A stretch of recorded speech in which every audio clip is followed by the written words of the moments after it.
our retreat partners, and then we have a review of the agenda, and before the end, we'll have a great keynotes from our ICID President, Dr. Ragab Ragab, and then we will have enough time for, we hope to have fruitful discussion at the end. Before to start, I would like to highlight about some important point during the session. Please, you have to mute your microphone and to make your mobile silent. It will be nice to have a group photo, so we will ask you to just to turn on your camera to take this photo.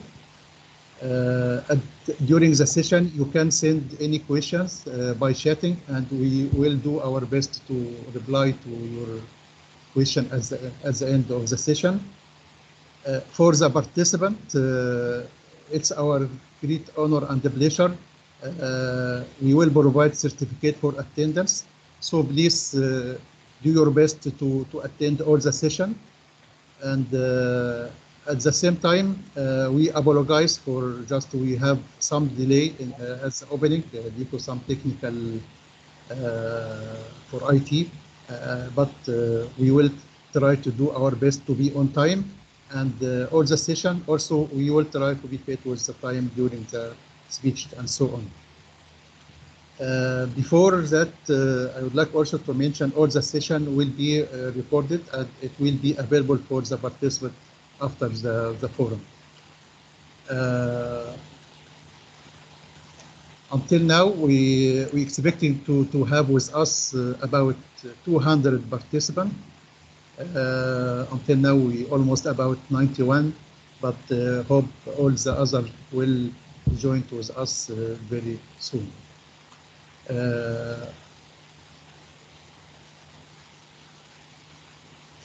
Then I would like at the beginning to give the speech to Dr. Ashwan Bandia, Secretary General of the International Commission on Irrigation and Drainage. Please, Dr. Bandia.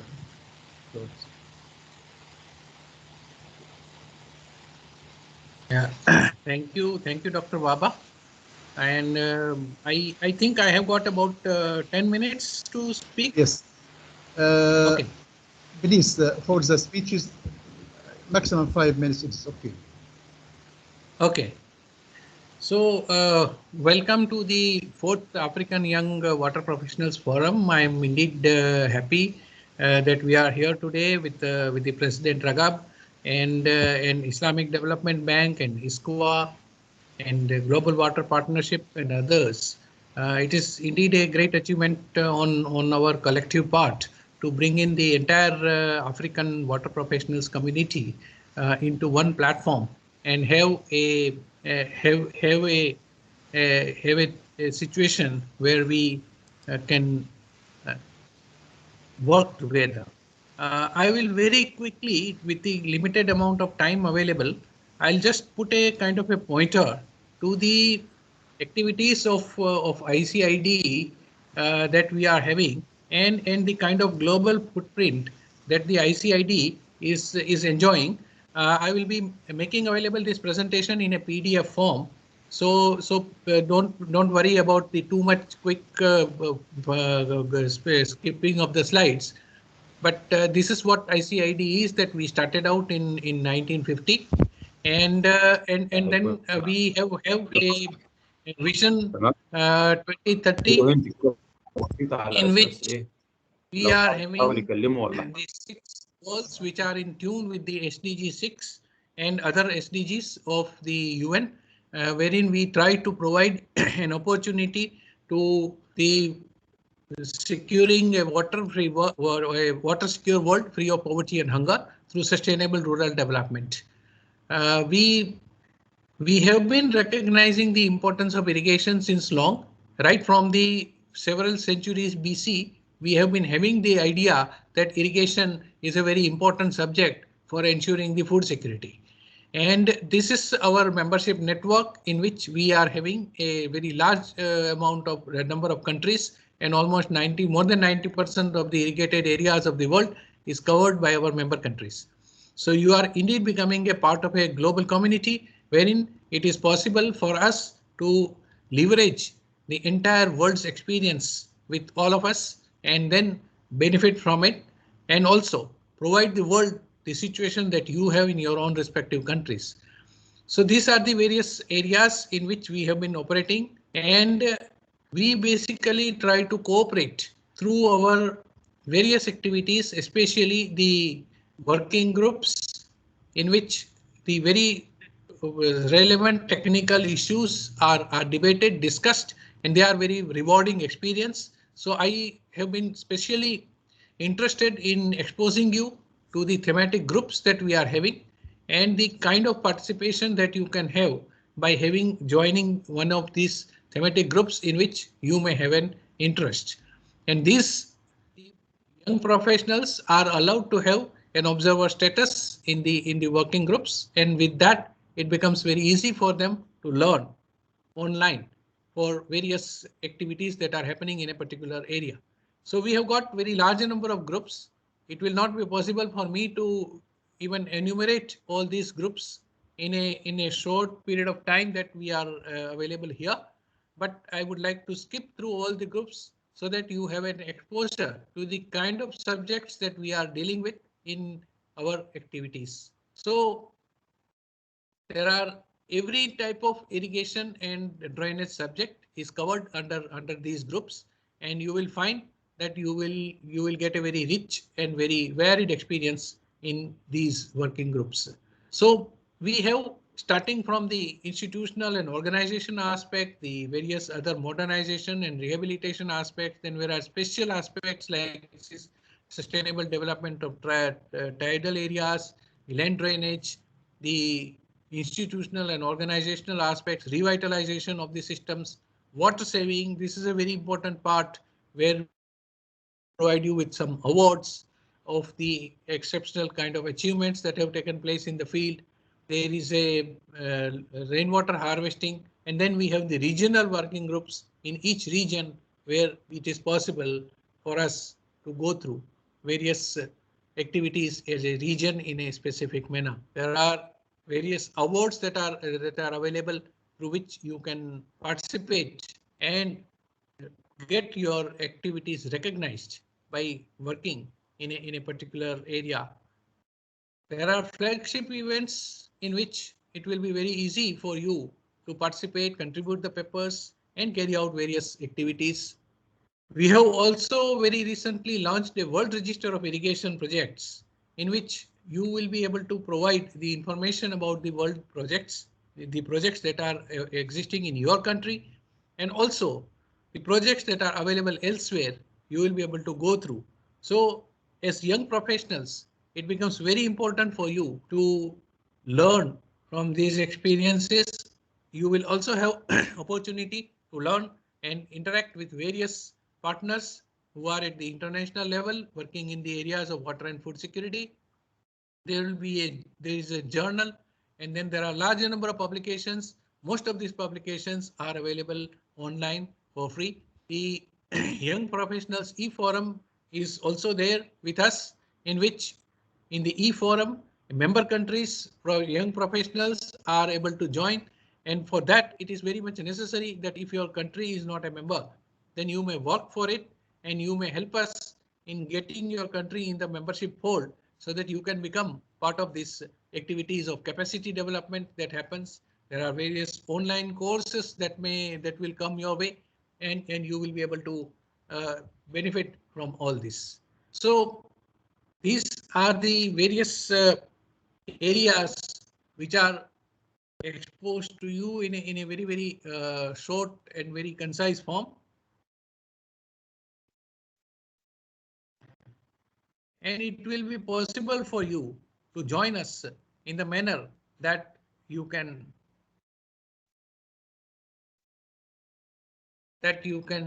benefit from it.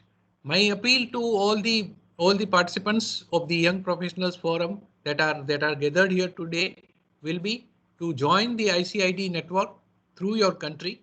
And if your country is encouraged to bring in the membership, then many benefits are awaiting you in the fields of water and food security and agriculture, water management. And it will be a great pleasure for us to become part of your development efforts, as well as also give you benefits out of the collective knowledge of the global issues that we have. Thank you very much. Thank you, Dr. Waba. And I hope I have been able to complete the presentation in time. I'll be sharing this PDF with you so that you can provide it to all the participants. Thank you.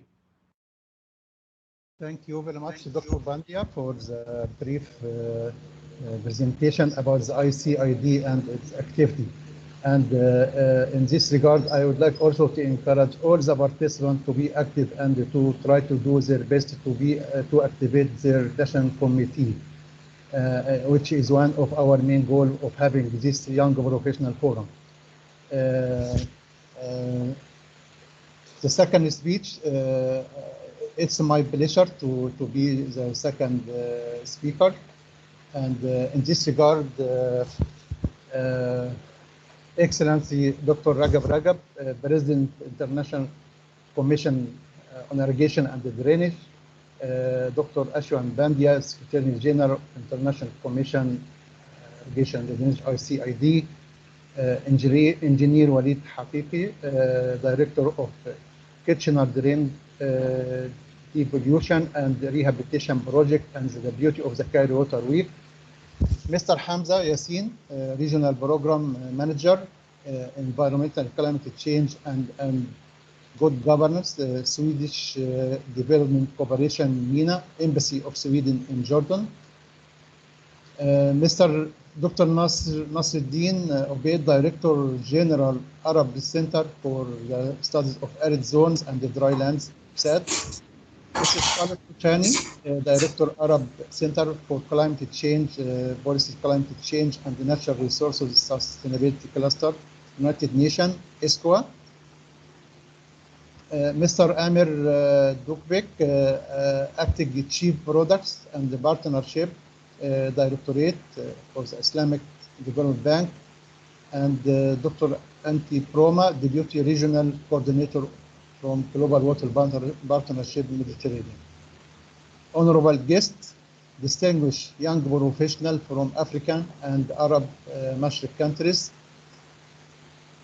I have the pleasure to welcome you all in the online Fourth African Young Professional Forum, which is held today under the platform of Cairo Water Week 2021.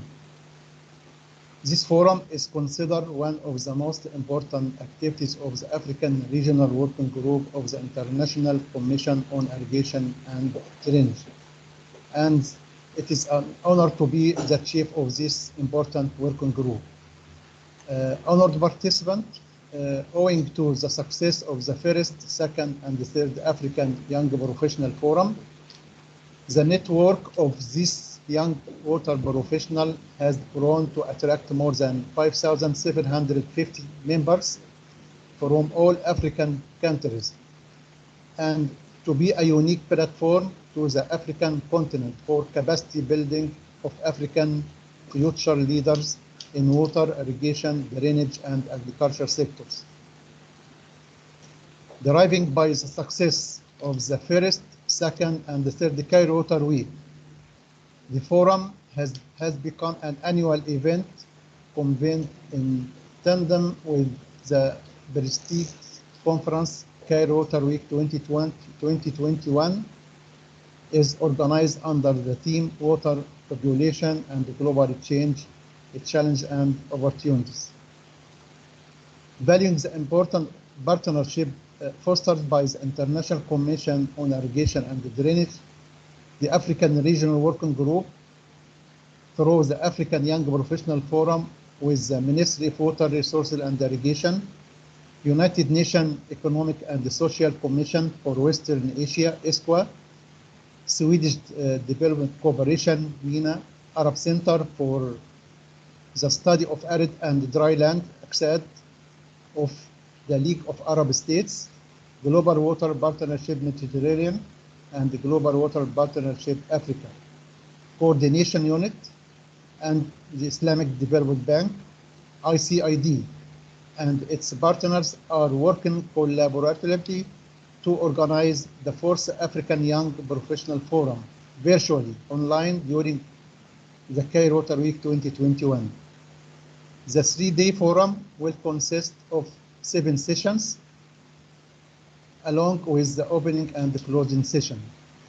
The training session will cover the following topics: climate change adaptation in the agriculture sectors, climate change assessment to inform adaptation, using CropWatt to assess climate change impacts on agricultural productivity, adaptation measures, full and deficit irrigation, adaptation measures, deficit and supplementary irrigation, challenge facing irrigation and drainage in Africa and the way forward, mobilizing youth for a gender transformative approach to water, climate, and development in Africa, and water and agriculture project in Africa, a new model of engagement. This year, with honor and pleasure, we have with us 154 African young professionals from 31 African countries. And for the first time, we have with us 15 invited young professionals from 5 Mashriq Arab countries. They are most welcome. I should like to take this opportunity to express my appreciation and thanks to His Excellency, Dr. Mohammed Abdel Aati, Minister of Water Resources and Irrigation of Egypt, for his endless firm support for the African Young Professional Forum, to the Organizer Committee of Cairo Water Week, and to the ICID for the support and assistance given to all young professionals' activities. To His Excellency Dr. Ragab Ragab, the President of ICID, to the Secretary General, Dr. Bandia, and Executive Director, Dr. Barma.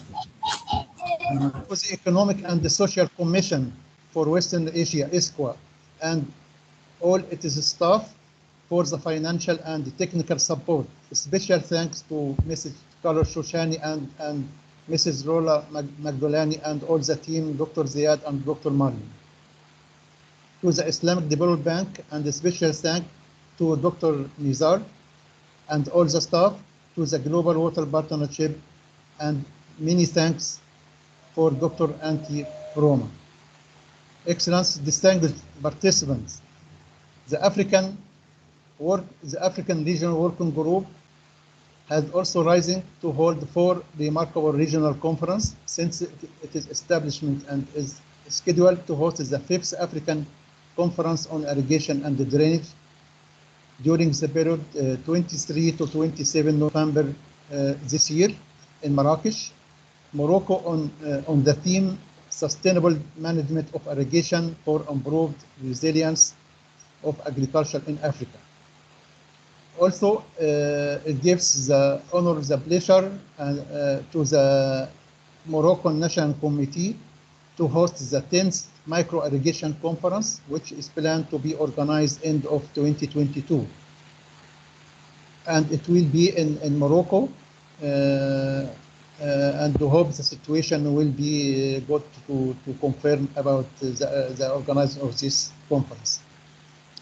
It gives also the pleasure to the African Regional Working Group to inform you about the training workshop for African young professionals, which will be organized back-to-back to the 5th African Conference, which will be next month in Marrakesh.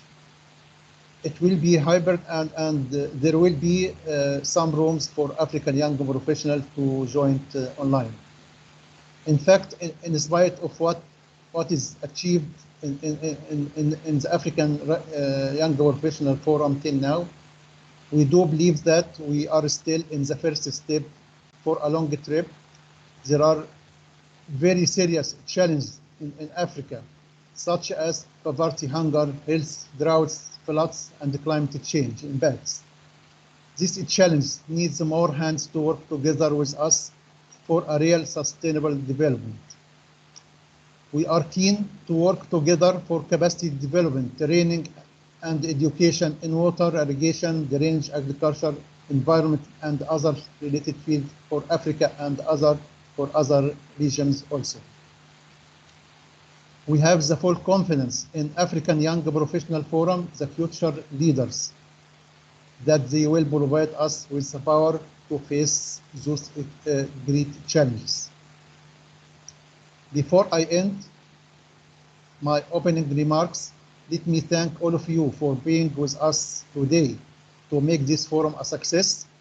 I do wish that you have useful discussion and fruitful training session during the forum. Looking forward to see you all, inshallah, next year physically after returning to our normal life very soon. I thank you.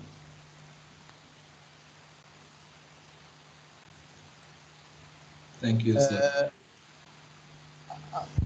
I am not sure. Engineer Walid Hakiki from Ministry of Water Resources has joined us or not yet? Yes, I'm in now, Dr. Muhammad. Yes, you are most welcome, Engineer Walid. Thank you very much. So it's an honor to give the speech to Engineer Walid Hakiki, Director of Kitchener Drain Repollution and Rehabilitation Project, and the Deputy of Cairo Water Week, Ministry of Water Resources and Irrigation Egypt. Please, Engineer Walid. You have 10 minutes. Okay, I think I'll take less. Thank you very much, Dr. Muhammad. Yes, so allow me first to, on behalf of the Egyptian Ministry of Water Resources and Irrigation, to welcome you all to the Cairo Water Week, the 4th edition of the Cairo Water Week, which is convened this year under the title of Water, Population and the Global Changes, Challenges and Opportunities. It is always our pleasure to convene the African Water Professional Forum as one of the main activities of the Cairo Water Week for the fourth time in a row. So this is the 4th year that we have that's very important forum with us in the Cairo Water Week. Cairo Water Week actually is growing and becoming an important regional and international event. This year we have around 1,000 participants physically. Of course, with all precautionary measures with COVID-19. So we have 1,000 physical participants. We have around 800 virtual participants from around the world. We have around 50 regional and international organizations participating in this year forum, the week. The week also actually is organizing 7 high-level events, including that one that was convened yesterday under the UN umbrella for the water decade, preparation for the water decade midterm review. We have also some of the meetings that include the Ministry of Water and the Ministry of Agriculture for the Arab region, a high-level meeting, and other meetings. So we have 7 high-level meetings. We have 8 side events, 5 workshops, and 30 technical sessions. So what is important this year that we are back physical. Last year we did it a virtual meeting, but this year we are back physical, partially I would say. Hopefully next year we'll have it full after. Hopefully also that we have a better situation for COVID-19. As I have mentioned, we have a long history of cooperation between the Cairo Water Week and the African Young Water Professional Forums. We started together in the first Cairo Water Week in 2018, and we are very keen to continue together in our event that will be convened annually, inshallah. We all realize that today's youth are our future leaders. We are very keen to develop the capacities of young professionals and prepare them for their future tasks. The water challenges are continuously increasing globally, as we talked about the global change, climate change, water scarcity, pollution, access to water, safe water, and sanitation. Lots of challenges that will also growing globally in general. And that puts more burden on you, I mean the young professionals in these four. Cairo Water Week, since it was initiated in 2018, is very keen to support the involvement of youth in general, so in different week activities. In that regard, the Cairo Water Week is organizing a number of competitions that targets youth at different ages, including, for example, we have this year a competition which is called Young Water Inventors. And this is targeting the students in the secondary school. They are also preparing some of projects and research regarding water management in general. So this competition is organized together with the Ministry of Education and targeting that very young, I would say, not yet professionals, but students. So aging from like 15 to 18, around that age. And we have received lots of interesting things from them actually. So this is also a very nice competition in my opinion. We have also the competition that is called Best Graduation Projects, and this is more targeting the university students. So in their graduation year, we are also trying to involve them in the challenge that we are facing in water management in general, and how they can find some solution for that from their graduation projects. This is also a very nice competition that is also this is our we started with our first Cairo Water Week, so this is the fourth competitions in row also that we are organizing for the best graduation. We have also for the young professional another competition which is called the 3-minute thesis, which is more for the researchers and young professionals who has to present their master or PhD thesis in 3 minutes for non-technical audience. So this is a challenge, but also very interesting. So this is again for the third time that we are organizing such competitions.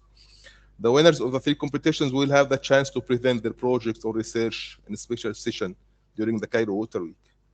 And actually, from the experience of the previous years, those sessions are very popular sessions. They are very interesting ones.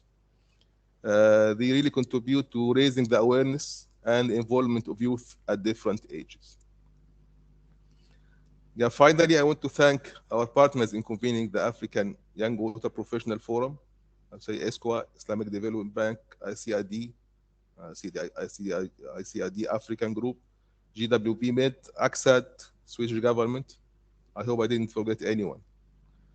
I welcome you all again to the Cairo Water Week 2021, wishing you all a very fruitful forum. We are looking forward to the 5th African Young Water Professional Forum, again back to back with the Cairo Water Week 2022. I hope that COVID-19 situation will be better so that we can really welcome you in person in Cairo, inshallah. Thank you very much. Thank you very much, Engineer Walid. And in fact, as you mentioned, we have started together from day one. Yes. During the first Cairo Water Week, and the forum become one of the important part from Cairo Water Week. And sure, we will do our best to continue our cooperation. And at the same time, we are looking for more support from the ministry and from Cairo Water Week to the African Young Professional Forum. And before, I have a special thank for you, because you are working just in the back, and you are one of the main supportive to our activity, really. So thank you very much, Engineer Walid. Then it gives me the honor and the pleasure to introduce Mr. Hamza Yassin, the Regional Program Manager in Environmental Climate Change and Good Governance, Swedish Development Cooperation, MENA, Embassy of Sweden in Jordan. Please, Mr. Hamza, the floor is yours. Thank you, Mr. Chair. So, just a test. Can you hear me? Yes, you can. Yes. Okay, let's see. I have put together a small presentation. I hope you can see it now.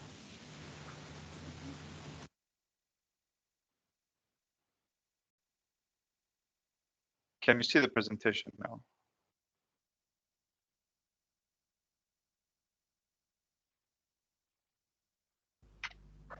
Yes. Okay, that's okay. So thank you. That's very good. So good morning, good afternoon, and good evening. Dear colleagues, distinguished panelists, and participants of the Fourth African Young Water Professional Forum. So greetings from Amman. My name is Hamzi Yassin. I am a regional program manager at the Swedish Embassy. Operationally, like we are working with SIDA. SIDA is the Swedish International Development Agency. My small intervention, like I will be, it's split into two parts. The first part that I will touch on some aspects that I think that they are very relevant for the youth, because I am also have a second hat since I consider also myself a youth. And the second part, like I will dive deeper into what Sweden is doing in the region. So the juicy and like the juicy stuff, the technical stuff, like I leave it for the partners, for the experts, because they do have that knowledge, and I see like you have a very rich program. Okay, so let's move ahead. So first, this is a very interesting chart by the World Research Institute. Issued in 2022, and it identifies the biggest risks for humanity as of 2022, of its impact versus its likelihood. And you say, like in this chart, like you can see like all kind of disasters that humanity can face. You have infectious diseases, you have food crisis, failure of urban planning, extreme weather, etc. But then guess who's topping the chart? Yes, it is all environmental related risks. You can see climate change, climate action failure, extreme weather, natural disasters, human-made environmental disasters, biodiversity loss, water loss. Like even these are identified to be like higher risk than infectious diseases or the weapons for mass destruction. So my point here to point that like this is something serious, and it like as a youth, our future is in the glance. Okay, let's move ahead and like have a look over a more optimistic image of maybe from the last decade. So this is the person of the year by the time. In 2020, in 2010, we have opened like the decade with this famous person, our friend Mark Zuckerberg, and then if we move ahead, then 2011, the protests in the Arab Spring, then our friend Obama, then the Pope, 2014, the Ebola, 2015, our friend Merkel, and then Donald Trump, 2016, 2017, 2018. But guess who is also by the end of the decade is like identified the person of the year? That is Greta. Greta Thunberg is topping that chart. So I would like to point here that like change is happening, like youth movement and youth rule is being more and more recognized at international level, and we are already part of that. If you look at the climate action constellation, like usually it is identified among 5 pillars, as you can see, like it's government, finance, business, technology, and people. But let's talk a little bit more about people, because they are, I would say, like my assessment that they are in the center of this constellation, and we can see like that youth are leading the way. It is already happening. One simple example, or one famous example that happened in September 2019, where 7 million people, like most of them are youth, went into climate marches in almost all around the globe. So it is happening. Another aspect, like I would like to highlight, which is like highly linked to climate crisis, which is inequality. Like we know that inequality, or like as of start, the measure of global greenhouse gas emissions, 10% of the richest produce half of the global greenhouse emissions. But like the extension of inequality is beyond also the greenhouse gases, because the link of equality can be extended also for rich and poor. The rich communities, rich people, rich countries, they can afford to put resources in terms of technology, knowledge, infrastructure, etc., to combat and climate change, while the poor don't have it. Another important aspect, which is related to age, like when we're talking about inequality or justice between generations, because like future generations, and we are part of that, they have the right also to live on a proper planet. So yes, we are running faster. Like the climate action among the globe is getting like faster and faster. But the problem is that we are falling even behind. So don't be tricked that if someone like points that it is going fast. Yes, it is going fast, but we are falling even behind. One last glance from my side on this, which is really highly correlated to technology, innovation, and youth. This is because usually like the youth who are the people who are taking the lead on such innovation. Technology and the humanity, like technology moves faster than we think, and the humanity adapt to technology more than we think. If you look at this chart, we see like how a couple of revolutionary like items or household items, electronic inventions, etc., how they emerged and found its way to our homes very quickly. And this can be the case for the climate technological or the low carbon technologies. Okay, so quickly on the second part, where is Sweden in the region? So Sweden is a global leader in climate change and in climate change action. Sorry, of course, in climate change action. And Sweden commits annually 100% of its GDP to development aid. Specifically for the region, this is channeled through, like, there are different channels for that. We have the bilateral strategies for Yemen, West Bank, Iraq, and Sudan. We have the core support for international organizations and the multilaterals, which is like their operations trickle down into the region. And we have our operations, we're responsible for the regional MENA strategy. So we have all these components, and then on the top of that, we have the regional MENA strategy. This is being implemented in 12 countries in the region who are defined by the OECD DAC committee, which includes more like the Arab countries. The strategy has been decided beginning of this year for 5 years. So we're implementing now a strategy of 5 years with a bill or a budget of around 300 million USD. So one important thing that we're not responsible for direct operations, we do that through our partners. Many of them are represented here. Thank you. The focus for our strategy is within 5 pillars. You can see they are more or less aligned with the international agenda of SDGs. We have democracy, human rights, then we have the sustainable economic and development, environment, climate change, peaceful inclusive societies, and peaceful development in Yemen. Where youth are positioned, like among these, Sweden in general, we're mandated to implement inclusive participations, which means like we should include like everyone in society to take part and to be heard, and their concerns to be heard as well. And big part of that, including youth, women, marginalized groups, etc. So in all our operations, we take that into consideration. Specifically for youth, now we're much focusing on innovation, and yeah, that innovation that now is available for youth, and we're taking that through our partners. Thank you. I would like to thank like all the partners and the colleagues for putting this effort together. Special thanks also for the Egyptian Ministry of Water Resources and Irrigation. Thank you, Mr. Chair. Over. Thank you very much, Mr. Hamza. And in fact, many thanks for you, and this is the second time to have the Swedish government to support the African Young Professional Forum.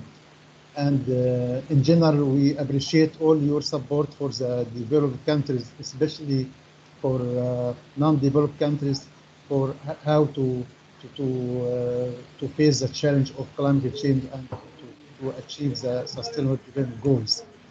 And in fact, still we are waiting for more fruitful cooperation with you all, and especially from the SIDA and from the Swedish government. Thank you very much again. And then we can move to the next speaker. Esqua. Yes. Yes. Yes, it's my honor and pleasure to introduce Dr. Nasruddin Obaid, the Director General of Arab Center for the Studies of Arid Zones and the Drylands, USAID. Dr. Nasser, the floor is yours. بسم الله.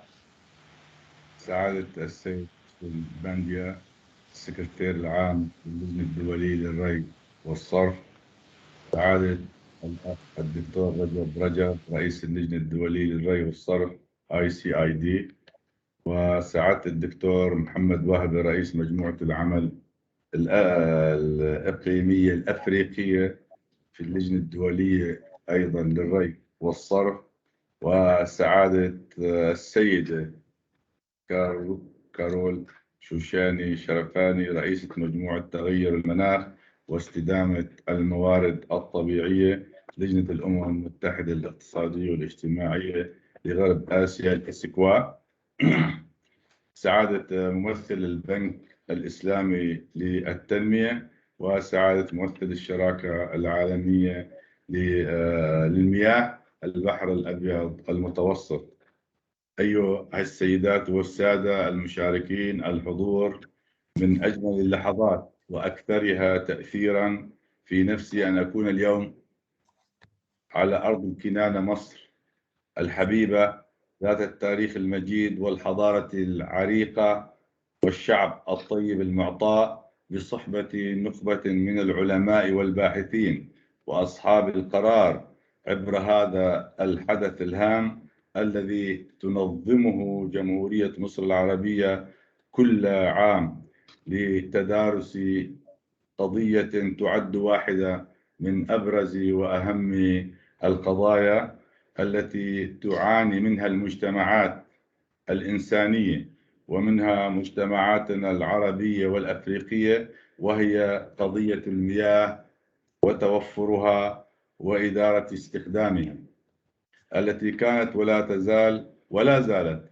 تتمتع بأهميتها الكبيرة في حياة كل إنسان، سواء لاستمرار بقائه أو لإنجاز أي نشاط تنموي يقوم به من أجل بلوغ مستويات أفضل من التقدم والازدهار والرفاهية. ومن دواعي سروري أيضا أن يتشارك المركز العربي أكساد، هذه المنظمة التي تعمل في منطقتنا العربية مع لجنة الأمم المتحدة الاقتصادية والاجتماعية لغرب آسيا الإسكوا، والوكالة السويدية للتعاون الدولي سيدا، والبنك الإسلامي للتنمية، ومجموعة العمل الإقليمية الأفريقية في اللجنة الدولية للري والصرف في تنظيم جلسات المنتدى الأفريقي الرابع للشباب المهنيين المهتمين أيضا في مجال المياه. وبهذه المناسبة أود توجيه جزيل الشكر وعظيم الامتنان لممثلي هذه الجهات كافة، وعلى رأسهم سعادة الدكتور محمد وهبة رئيس مجموعة الأفريقية في اللجنة الدولية للري والصرف، والسعادة السيدة كارول شوشاني شرفاني رئيسة مجموعة تغير المناخ واستدامة الموارد الطبيعية في الإسكوا، لتعاونهما الطيب مع المركز في تنفيذ عدد من الأنشطة والبرامج، ومنها هذه الدورة المهمة جدا لكل ما يتعلق بموضوع المياه والتغيرات المناخية والتكيف معها، وأيضا في بناء قدراتنا جميعا لترشيد وتحسين كفاءة الري في الزراعة. في تضيف حاجة. I would like to remind all of you that we'll give a summary in English just here, please.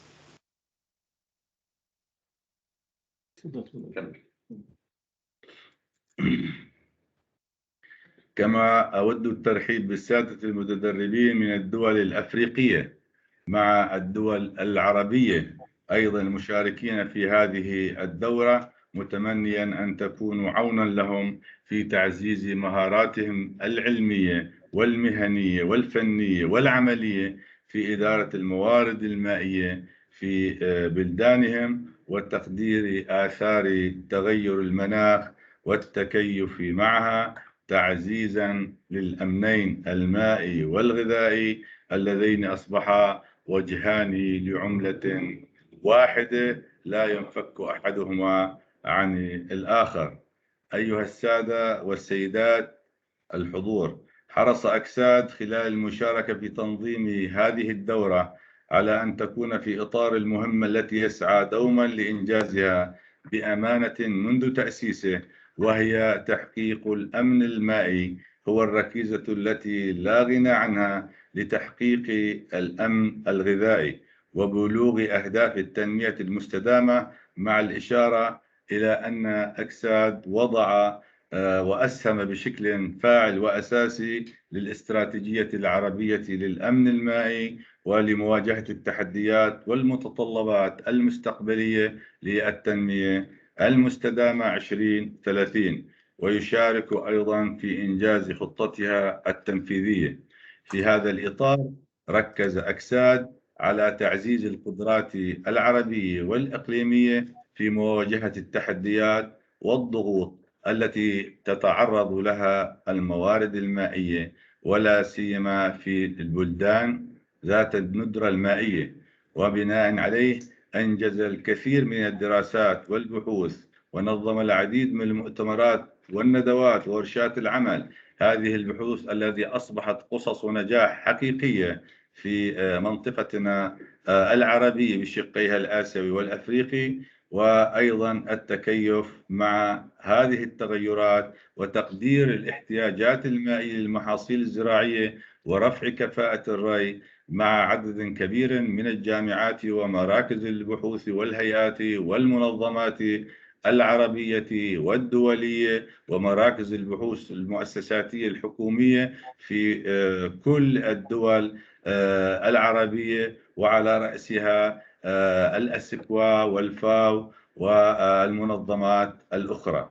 فالعلاقة بين المركز العربي أكساد والشباب المهنيين من القارة الأفريقية في مجال المياه ليست جديدة، فقد أنجز المركز بالتعاون مع المصرف العربي للتنمية الاقتصادية في أفريقيا بادية عدد كبير من الدورات التدريبية طويلة الأمد وطويلة الأجل لعدد من المتدربين من الدول الأفريقية الناطقة بالإنجليزية والفرنسية حول تصميم وتقييم شبكات الري والقياسات المائية وتصميم شبكات الصرف الزراعي وتثبيت الكثبان الرملية والتدريب والتأهيل على نظام المعلومات الجغرافية والريموت سيسينج الذي حاولنا أيضا أن ننقل هذه في مقره الكائن في دمشق الجمهورية العربية السورية.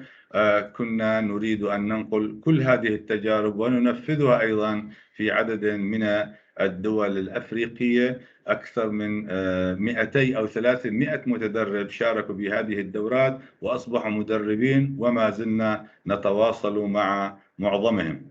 أيها السيدات والسادة، أغتنم هذه المناسبة لأتقدم باسمي وباسم العاملين في أكساد ومن خلال أسبوع المياه الرابع، هذا الأسبوع الذي يشارك فيه أكثر من 1000 شخصية حضوريا و800 شخصية أونلاين، يشارك فيه الفنيين والمهنيين والخبراء والهيئات والمنظمات وأصحاب القرار الذي لا بد من حضورهم من أجل اتخاذ القرار المناسب من خلال التوصيات والنتائج التي يصل إليها للمحافظة على حياتنا ولنتحمل مسؤولياتنا لتحقيق تنمية مستدامة في أفريقيا والدول العربية بل وفي العالم بأسره.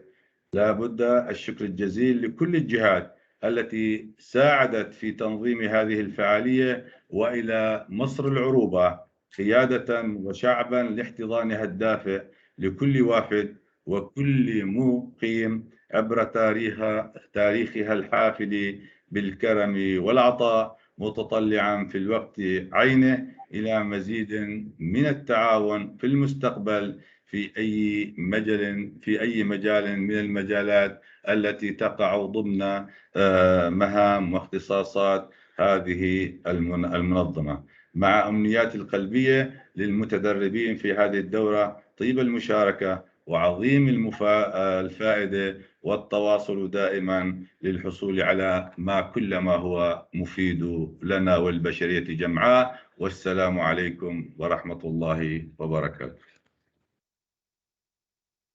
Thank you very much, Nasruddin, for the brief presentation about ACSAD and its great achievement during, and I think you have many things to do for the African, and we are looking forward for more cooperation. And now you became one of our main partners also, so we can do in the future more for African and other also. And please, Dr. Ziad, you can give a brief summary in English. Thank you. Good morning, everyone. I'll try to capture some of the highlights from Dr. Ubaid's message today. Dr. Ubaid from ACSAD expressed his pleasure to be in Egypt as part of the events of the Cairo Water Week that's addressing the concern for the region, and that is water scarcity, and stressed the importance of its sustainable management, which is essential for the social and economic development of the countries. Dr. Ubaid also expressed his pleasure to be in partnership with ESCWA, SIDA, ISDP, the African group of ICID, in holding this 4th African Young Water Professionals Forum, and welcomed all the young trainees, wishing them a productive training to help in developing their technical skills in the management of water scarce resources and in their respective countries, and to account for the climate change and adapting it for improved water and food security. Dr. Ubaid highlighted the importance that ACSAD has placed on putting on this training with the hope that it will help in improving water security, given that water security is central for food security and to achieve the SDGs. Also, ACSAD has contributed has had an essential role in the Arab water security strategy for achieving sustainable development in the Arab region, and continues to contribute to its implementation through the years, and actually they're working on its update. Dr. Ubaid highlighted the role that ACSAD plays in capacity development in the region, and specifically in water scarce countries, and as such has implemented many studies, conferences, and workshops, including many more projects related to water harvesting, assessing impacts of climate change on water and agriculture, assessing water requirements for agriculture, and improving irrigation efficiency. Dr. Ubaid expressed the long-term relationship between ACSAD and the African youth, as ACSAD has implemented many projects with the Arab Bank for Economic Development in Africa for capacity development on many topics on irrigation efficiency, water harvesting, that was done in ACSAD's office in Syria. Finally, Dr. Ubaid concluded thanking all partners and Egypt for hosting the Cairo Water Week and wishing all a successful for all participants. Thank you. And then it gives me the honor and the pleasure to introduce, to give the speech to Mrs. Carol Shoshani, Director of Arab Center for Climate Change, Policies, Climate Change and Natural Resources Sustainability Cluster, United Nations Economic and Social Commission for Western Asia, ESCWA. Please, Ms. Carol. Thank you very much, Mohammed. Hello and good morning to all of you. We very much appreciate your engagement in this 4th Young Water Professionals Forum. We have been very pleased collaborating with the ICID for the last 4 years as part of this Cairo Water Week process that allows you, the youth and the future of tomorrow, to engage and be part of this. Originally, we had this in person at Cairo Week. Last 2 sessions, it was virtually, but we're very much hoping that we can continue this tradition to access and inform new methodologies and new ideas and new initiatives for informing action on water, agriculture, food security, and addressing all this within the context of sustainable solutions under climate change.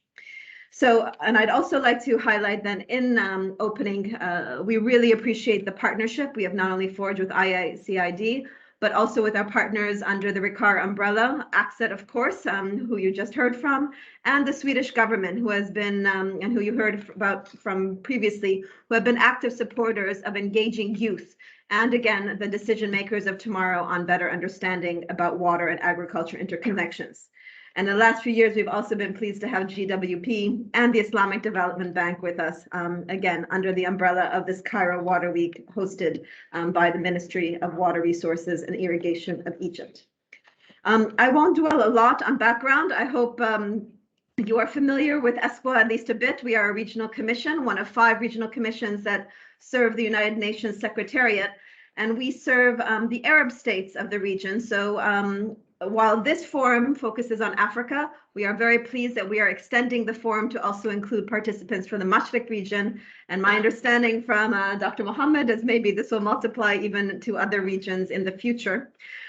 We are also continuing to work on our substantive analysis on climate change, water, and agriculture under the Regional Initiative for the Assessment of Climate Change Impacts on Water Resources and Socioeconomic Vulnerability in the Arab region, which is RICAR. That's that other logo you see at the bottom of the agenda, which has been again supported by the Swedish government and implemented in partnership with ACSED, the League of Arab States, the Arab Ministerial Water Council, and a host of organizations providing technical and substantive and financial support for this regional initiative. The way of looking at and the importance of looking at water and agriculture at this time is particularly crucial because we are now preparing next week for the next round of the climate change talks, COP26, which will be happening at Glasgow. I'm looking forward actually in the next few days to be traveling to Glasgow to help raise the importance of water scarcity, about the agricultural sector, about also extreme climate events as we look to the future to be able to better to adapt to climate change pressures facing developing regions. And in that context, I'm very pleased that at the start of the first session out of 4 that ESCWA, ACSED, and the Swedish government will be contributing as part of this forum, the first presentation you will hear in the next session will be delivered by Dr. Jamil Khazaz-Sahir, who is part of a rather new organization called the Global Center for Adaptation. And they just released, actually they have not yet released, tomorrow they will release in Kenya their 2021 State and Trends in Adaptation report that focuses exclusively on Africa for the first time. And we're very much hoping that you will benefit, all of you, to hear about the processes and the importance of adaptation as we think particularly about the water and agricultural sector as we move forward under climate change. So I won't dwell further. I just wanted to thank all the partners that are with us today and all of you as young water professionals looking forward to the future to better be able to manage scarce and also too much water in some points when we deal with extreme events as we move forward for ensuring the sustainability of the agricultural sector. And we hope again to continue this partnership in the future. So thank you very much. And I turn it back to you, Dr. Mohammed. Thank you. Thank you very much, Carol. Of course, we have many special thanks for you, Carol, really, for your support for the African Young Professional Forum. And I think now we have 2 speeches. We can move now to the next for Mr. Amir, Acting Chief the Products and Partnership Directorate from the Islamic Development Bank. Please, Mr. Amir, the floor is yours. Thank you very much, Dr. Mohammed. Dear partners, participants, and distinguished guests. On behalf of the Islamic Development Bank, I am delighted to give these opening remarks at this training session organized on the sidelines of the Cairo Water Week 2021. This event is organized in a hybrid form, meaning that the world is starting to emerge from the COVID-19 pandemic. Still, the constraints remained there throughout the last year, and despite these, the Ministry of Water, Resources and Irrigation of Egypt and ICID team managed to invite all of us, along with our development partners, UN, ESCWA, GWP, ACSAD, for co-organizing this training event over 3 days. Thank you all for these great efforts. In 4th edition, I can safely say that the forum has matured and has become a regular stop on the agenda of the future leaders in the water sector. Through its wealth of training sessions, the forum became a tool for the bank and our partners who are present today to share knowledge with the young water professionals. The number of registered participants at the 4th AF-YWPF has grown with time, and I have noted with delight that about 170 participants registered for the event this year. They come from all parts of the African continent, from Tunisia to South Africa, from Morocco to Uganda. And we also have participants from MENA region.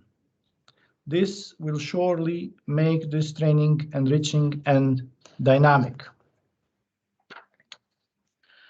Dear participants and partners, in September last year, the ISDB has adopted its first water sector policy that has 5 pillars and 4 guiding principles. One of the pillars of the policy is capacity building and solutions transfer. Unfortunately, in terms of capacity, our member countries have some gaps, including in the management of the water sector. Hence, the identification of this pillar and its effective implementation is central to banks' interventions in water sector. The value of improved capacity is enormous. For instance, in groundwater management, urban water asset management, effective use of water resources, smart provision of basic water and health services, agriculture, water savings and control of pollution and degradation, can all be improved with enhanced capacity and strong institutions. That is why the bank will endeavor to step up its efforts in this area by tapping the knowledge and expertise not only of the ISDB member countries or other countries from the Global South, but also from the rest of the world. Helping in knowledge transfer and enhancing the capacity will be conducted in different ways, but will give prominence to our flagship program, that is reverse linkage. Reverse linkage is actually a technical cooperation mechanism enabled by ISDB, where member countries exchange their knowledge, expertise, technology, and resources to develop their capacities and devise solutions for their development. Reverse linkage is a powerful tool for capacity development in our member countries, and we will use it extensively in the water sector. But reverse linkage is not the panacea for implementing the capacity building pillar of our water policy. Providing training during similar events would be another option in delivering capacity development.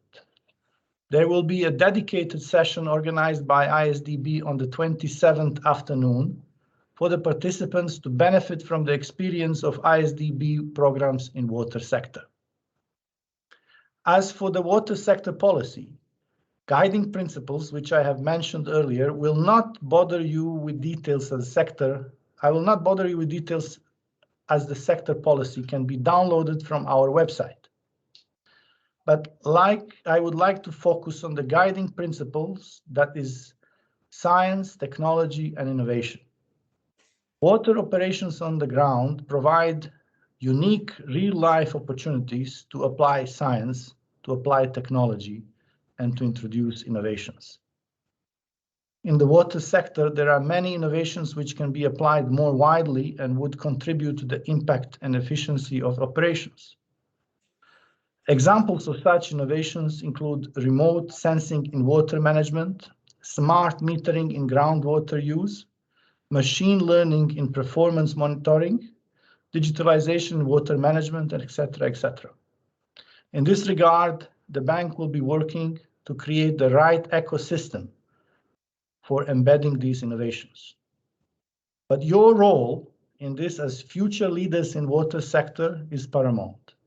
You will be the ones to bring innovations to life, and you will be the early adopters of these innovations. To conclude, I hope that this 4th African Young Water Professionals Forum will be an excellent opportunity for learning from experts and exchange practical experiences within participants involved in water and agriculture sectors. Thank you, and wish all participants successful capacity development sessions. Thank you. Thank you very much, Mr. Amir, and we appreciate your kind and support for our activities, and we are looking forward for more cooperation, not only for African region, but also for other region. And we can talk later on about this cooperation. I would like to convey the greeting of Dr. Antti Proma from Global Water Partnership Mediterranean. She apologized. She has another session for Kairouter Week at the same time, so she will not with us. But of course, we appreciate also the great support from them. And now we have all our great partners. We are in one hand, and we will do our best to have more cooperation in the near future. According to the time limit, now we have about 38 minutes. So I will give the speech to Dr. Ziad to give just a review about the agenda, and then we can move to the keynote. Please, Dr. Ziad. Thank you, Dr. Mohammed. I'll briefly go over the agenda and some key points to go for. So, as Dr. Mohammed said, this will be followed by a keynote address on the current and future challenges to water and food security by Dr. Ragab. Then we will have a break from 11:30 to 2 Cairo times. And please note that even if we finish the sessions earlier or go overhead, the time of the breaks will be respected, because a lot of the speakers are joining us online and they have set times for these presentations. So even if we finish these sessions earlier, we will respect the time of breaks from start till end. I really like the way that this agenda has been designed, actually, and I wish I could take credit for it, but I can't. But the way it has been designed is we start with climate change assessment to inform adaptation. And these sessions are organized by AXAD with Sweden. And first, we have an important presentation by Dr. Jamal Saghir on framing climate change adaptation in Africa and the Mashriq. We will be looking at key findings from the Global Center for Adaptation, State and Trends in Adaptation from the 2022 report with focus on Africa. Then we will have a presentation of a session dedicated on the regional initiative for the assessment of climate change impacts on water resources and socioeconomic vulnerability in the Arab region, RECAR. We will look at the key findings in two parts. First, an overview of climate change impacts in the Arab region, Africa, and the Mashriq domain, and look at some of the regional climate modeling outputs versus historical trend analysis. In part two, we'll look at a close look at the changes in extreme climate events and their impacts on irrigation, and some vulnerability assessment framework and its relevance to inform adaptation. Then we will have another break. Later in the afternoon, we will look at using aquacrop to assess climate change impacts on agricultural productivity. And we will, in that session, we will look at selected tools for extracting climate change data for assessing climate change impacts on agriculture. Overview of some of the tools that can be used, ArcGIS tools and extensions. And then ACSAD will also look at using AquaCrop to inform irrigation management. They will introduce AquaCrop, how to use AquaCrop to estimate impacts of climate change, and some introduction to irrigation management. That will conclude day 1. Tomorrow on day 2, Tuesday, we will start again at 9:30. We will start looking at adaptation measures. We will look at full and deficit irrigation, then introduction to irrigation management under climate change, how to use AquaCrop for that, and introducing deficit irrigation, again, using AquaCrop for that. Then we will have another break from 11:30 to 12, and in the afternoon we will have a session on adaptation measures, deficit and supplementary irrigation, and again looking at tools for supporting that. Another session organized by ESWA and ACSAD, and we'll look at some case studies by the use of AquaCrop for deficit irrigation scheduling and introducing supplementary irrigation. In the afternoon, we have a session organized by the African Working Group of ICID, and we will then look at the challenges facing irrigation and drainage in Africa and the way forward, with case studies presented there on the challenges facing irrigation in Africa. And that would conclude day 2. On day 3, we will start with a session organized by GWP Mediterranean, GWP African Coordination Unit, and that's looking at the role of youth and mobilizing youth for a gender transformative approach to water, climate, and development in Africa, with case studies presented from different regions of Africa in that session. In the afternoon or the noon, we will have a subsession 8 that's organized by ISDP, and it will be looking at developing specialized capacity and future leadership for water and sanitation sector in Africa. Again, looking at several topics from valuing water to agriculture, ISDP agriculture policy development, and gender aspects. And that would be the conclusion of the technical part, and we will have a closing session on the afternoon of day 3. I think we have a very exciting and engaging agenda, but again, we stress your participation in making this useful for you and productive for all of the partners. I thank you again and turn back to Dr. Mohammed. Thank you very much, Dr. Ziad.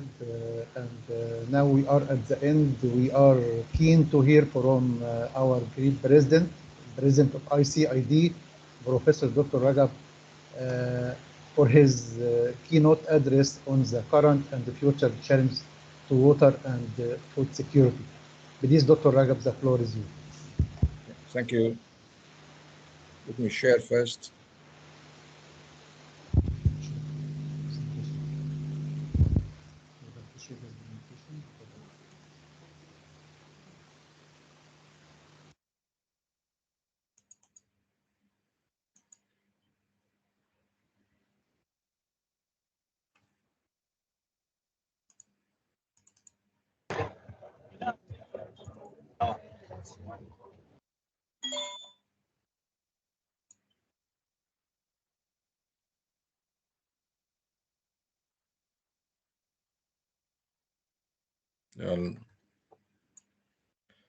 I'll try to share again.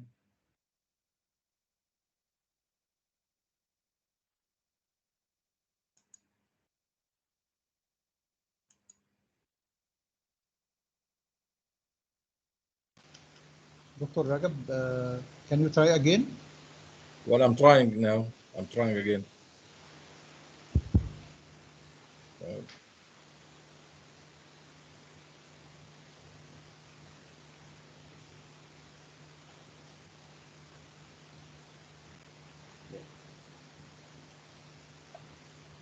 Not really. I'm having a problem to share the screen. Dr. Ragab, you need to select, when you go to share, you need to select the PowerPoint for sharing. Well, what I have here on screen is entire screen, window, or Chrome tab. Open your desktop.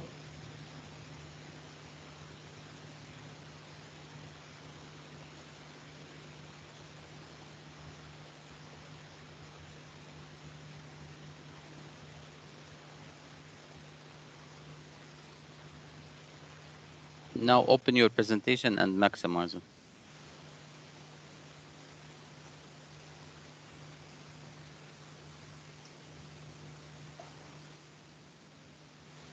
Do you see it now? Okay. Is that okay? Do you see the presentation now? No, not yet. If you could minimize your web browser, because we see your browser, and maximize your PowerPoint. So I have the presentation open now. You don't see it. Share again. Stop sharing. Share it again.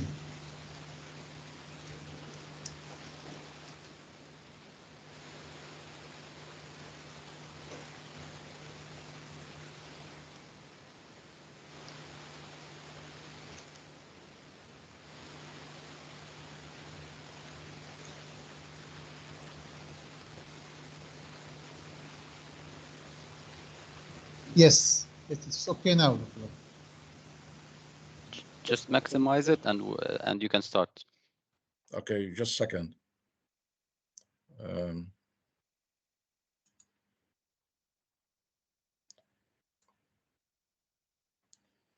So that should be okay, right? Yeah. Can you maximize it, Dr. Ragam? Yeah, that's maximum. In PowerPoint mode, can you put it in PowerPoint mode? Well, it Slideshow? is. It is slideshow. Okay. Doesn't show. Okay, but it's fine. We can see it. Well, for the moment, it is not slideshow. But now, if I go to slideshow, it goes for full screen before me now. It's okay. All right. Okay, you can go ahead, Dr. Okay. Good morning, everyone, distinguished guests and international organization representatives, the sponsors organizations, especially ISCO, young professionals, and dear participants. I would like to express first my thanks to Dr. Muhammad Wahba for organizing these 3 days capacity building for young professionals. I would like to thank him for excellent efforts to bring together younger professionals every year for a very fruitful capacity building and training meetings. ICID looks at this event and knowledge transfer to young professionals as moral duty. And we all in ICID very proud to be the only organization actually that does that sort of service to young professionals. And I would like to thank Dr. Muhammad Wahba for his excellent efforts and bringing all the young professionals together and keeping them up to date with events of ICID. So ICID is keen to strengthen the relationship between African countries and ICID. And also we are keen to strengthen the relation with the sponsors and international organization presented today. I will go ahead now with the presentation for the interest of time. I'll be talking about the current and future challenges to water and food security. And the population increase from 1950 all the way to now actually added so much pressure on the water resources. And that increase in population has actually reduced the share per capita for water from 12,050 cubic meter in 1950 and expected to be 1/3 of that by 2050. And right now we are almost at 5,000 cubic meter per capita instead of 12. And that pressure on water resources, surface water and the groundwater, I can show you here a couple of examples from the island of Crete and Spain where I worked, where the groundwater level was dropping between 1 and 2 years per year. Yeah? Cannot see your different screen for the slides. Still we are in the first slide. Well, I'm actually moving down. I'm now.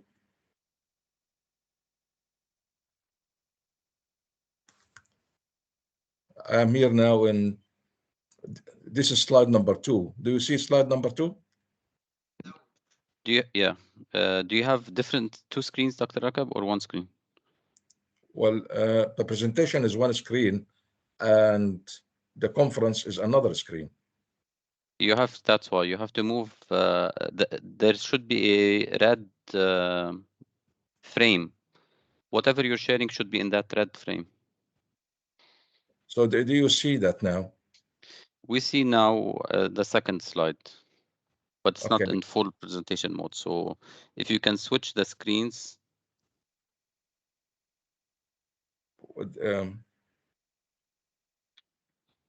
If you have 2 screens, yeah, close one of them, and then we will only see you'll see the same screen that we're seeing then. So this is the only screen that's open now. Okay. We see slide 3, but it's not in full mode, but we see slide 3, which is freshwater availability per capita. Okay, now I will go to full mode, yes. Is that okay? Is that the full screen? No, we still don't see full mode. And is that full mode? Not yet. It is full screen to me here.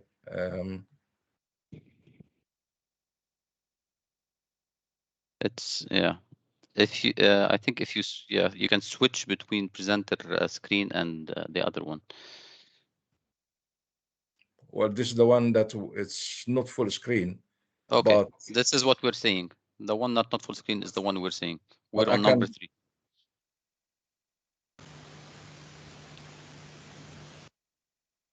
Would that be better? Yeah, it's fine. If you go through this one, this is fine. Yes. Okay. So yeah, okay, I'll go back now and to say that the increase in population from 1950 up to now, that actually led to the pressure on water resources, and per capita share of water in 1950 that was 12,050 cubic meter, dropped by now to 5,000 and expected to be 4,580 cubic meter by. Yeah. We see only the first slide. Well, I'm moving really from one slide to the other on the screen here. So shall I go back to the sharing presentations again, or?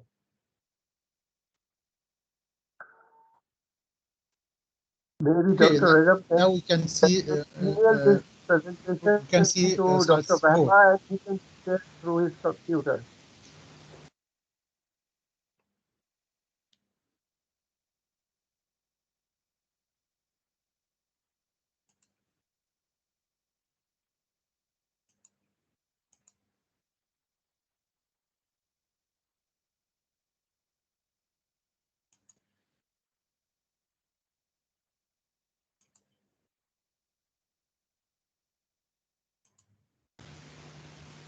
We apologize for that. We have to wait some just I'll try again.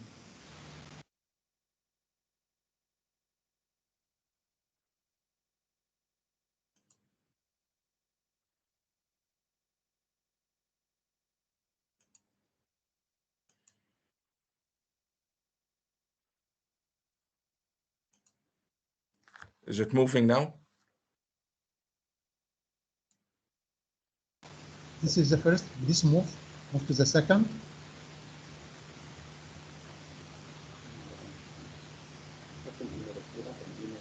Do you see any changes at all? No. Still. Well, it is moving here. I'm moving on my computer from one screen to the other. Can you send it by email? We can try to. It's too big. It's too big to be sent by email. I can try to make a PDF and send it if you wish, but it's too big. Can you send a PDF file? I'll try. I'll try.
Did you send it?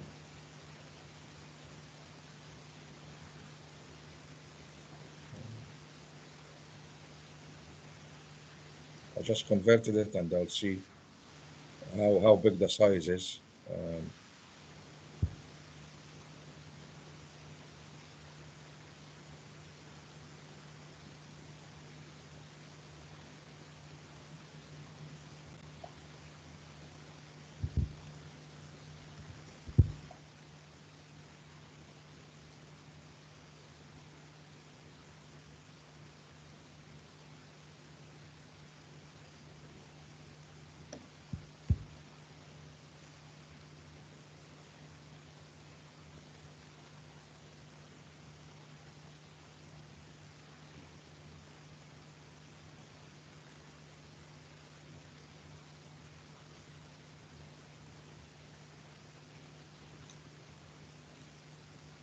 Did you send it, Dr. Ragab?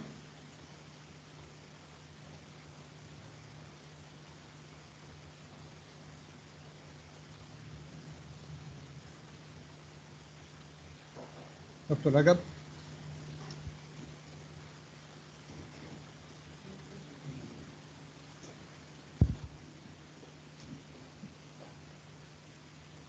Doctor?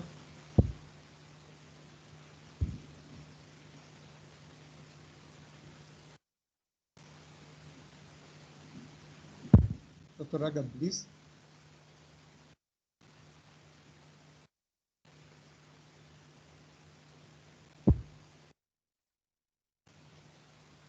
We are very sorry for that. Dr. Ragab.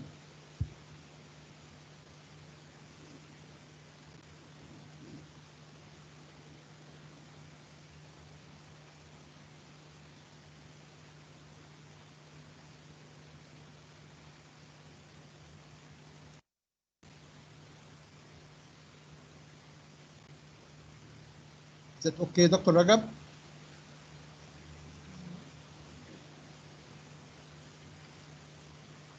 It has been sent now. To my email? Yeah, to your email.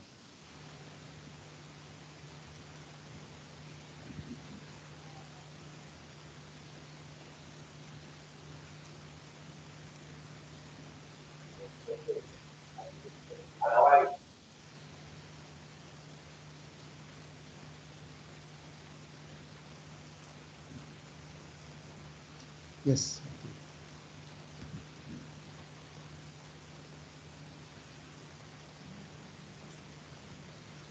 Send it to me.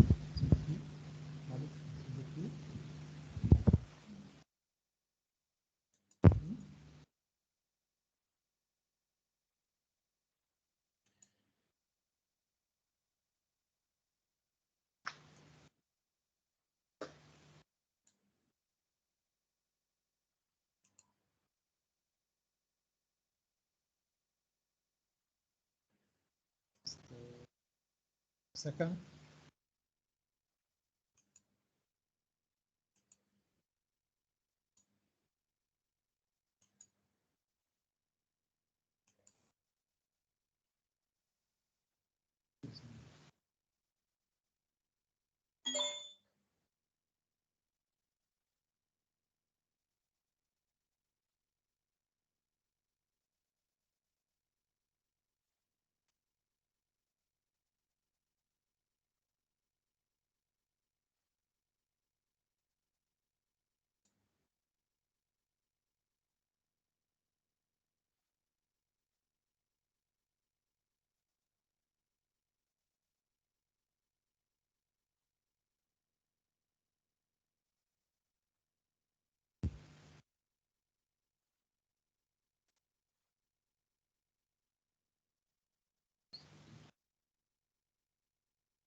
Okay.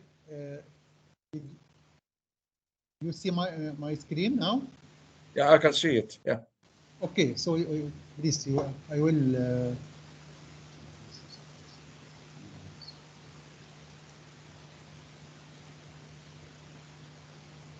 Okay, Dr. Ragab, please go ahead. Yeah. Thank you. Next slide, please.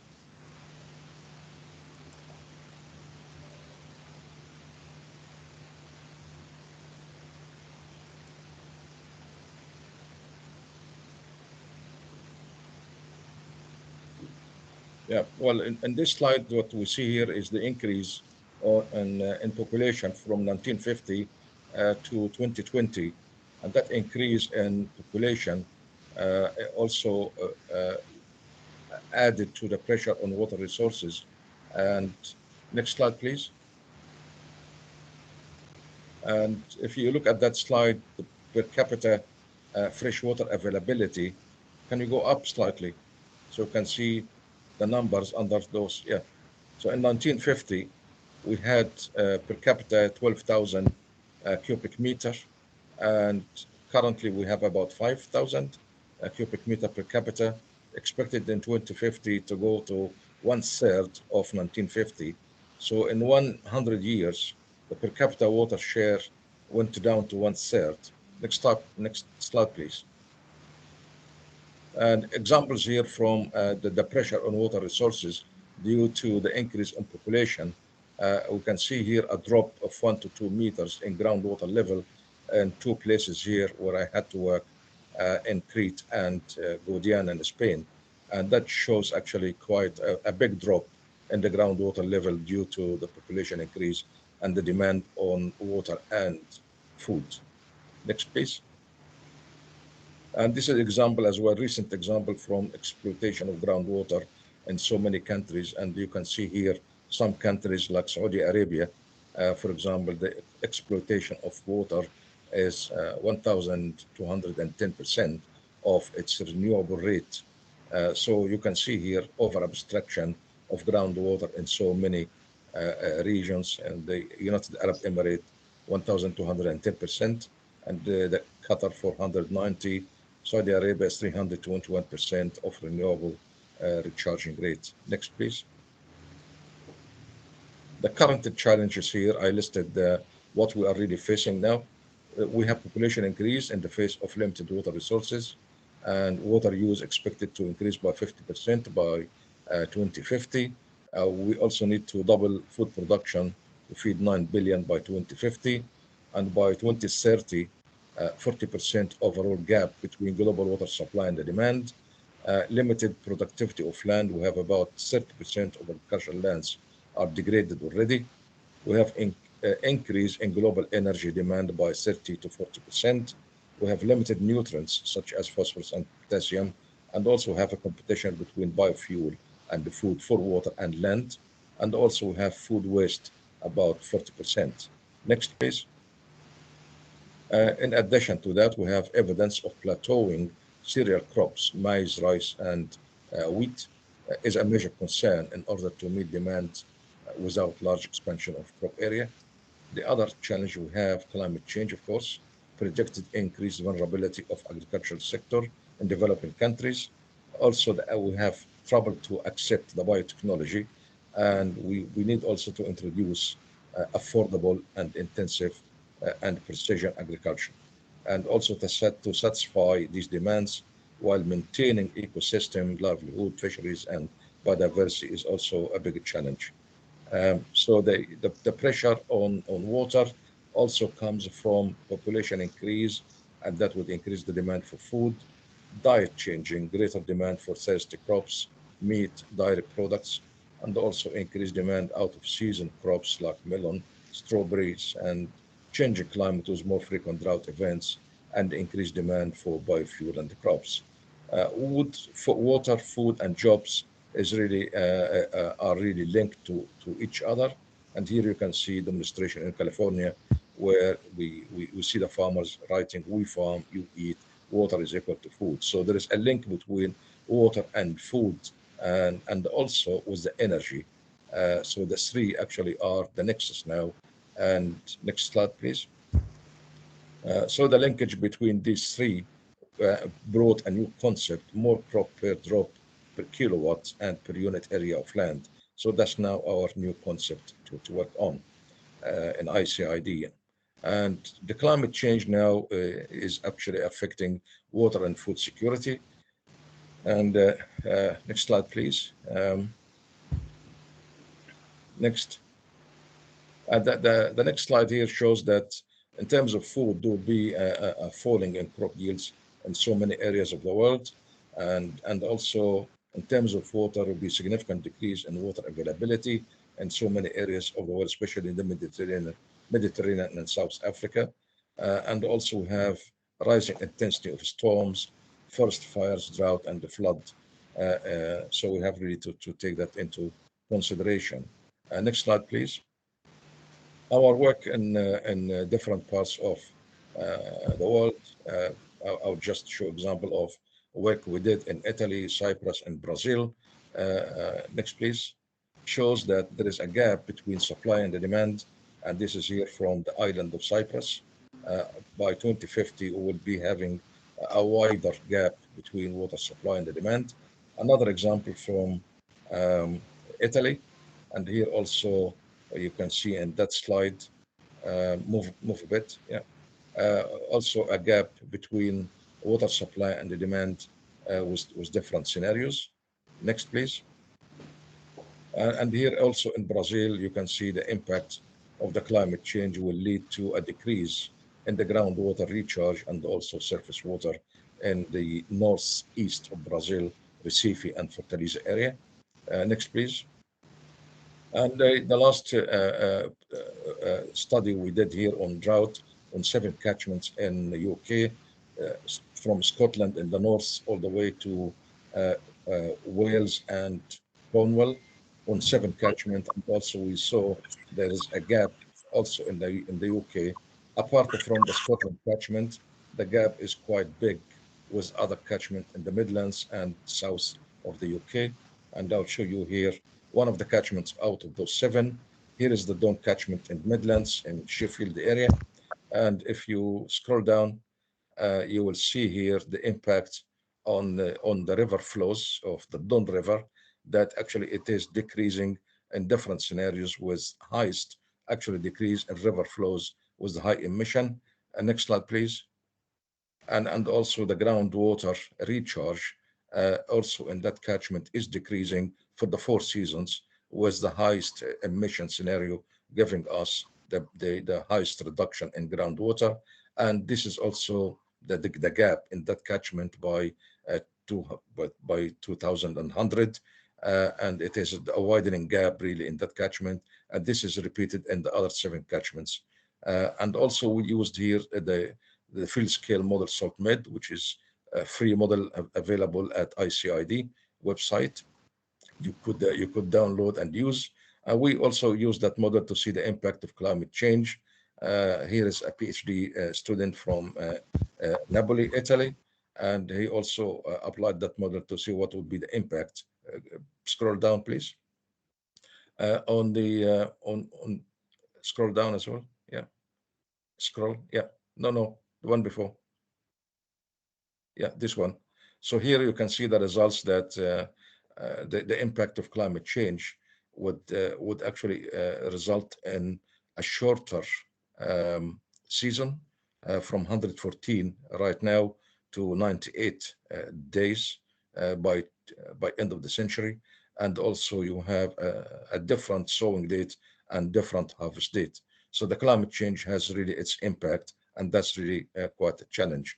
So we need to, when we have a less water and the gap is wide between the demand and supply, we have 2 options. One is to increase the water supply.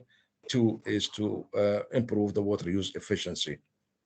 So I will talk here now about water use efficiency from the dam or the reservoir all the way to the plant.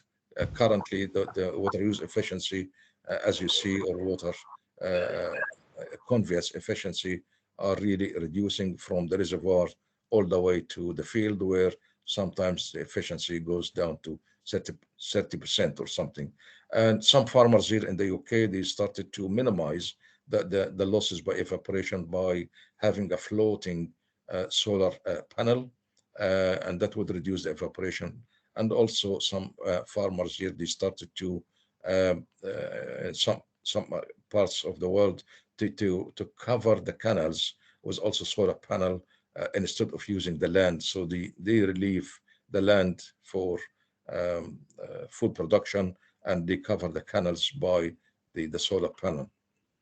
At the same time, there is also a new systems with low nozzles that very close to the ground to minimize the effect of wind and evaporation, and also this is would save water up to 30% and improves the efficiency of the sprinkler and center pivot.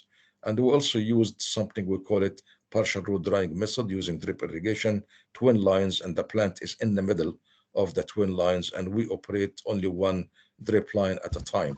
So we irrigate half of the root zone at a time, and next time we irrigate the other half.